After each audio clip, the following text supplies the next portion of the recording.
तुम्ही जवळून बघितलाय, प्रत्येक विषयात समिती तुमच्या आंदोलनाला स्थापन केली गेली. ही समिती काय सकारात्मक देईल अहवाल असं वाटतंय सरकार? समित्या फेमित्या मान्य नाही, ते बंद करून टाका. तुम्हाला सांगितलं ना सरसकट कर्जमुक्ती द्या, काय भेद करायचा?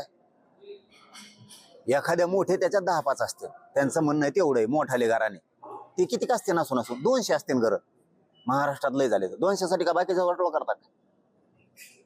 बाकीच्यांचं वाटोळ ती समिती बरखास्त करून टाका. ती तुम्हाला करायचं सरसकट करा. नसता शेतकऱ्यांनी यांना राज्यात फिरू देऊन, शेतकऱ्यांनी स्वतःच लढाई स्वतः कोणावरच विश्वास ठेवू नये, मायावर ठेवू नये, कोणावर ठेवू नये. गोरगरीब शेतकऱ्यांनी यांच्या कुठं सभा होऊन देऊ नये, यांच्या कुठं यांना प्रचाराला येऊ देऊ नये, आणि शेतकऱ्यांनी यांच्या प्रचाराला जाऊ नये आणि सभेला पण जाऊ नये.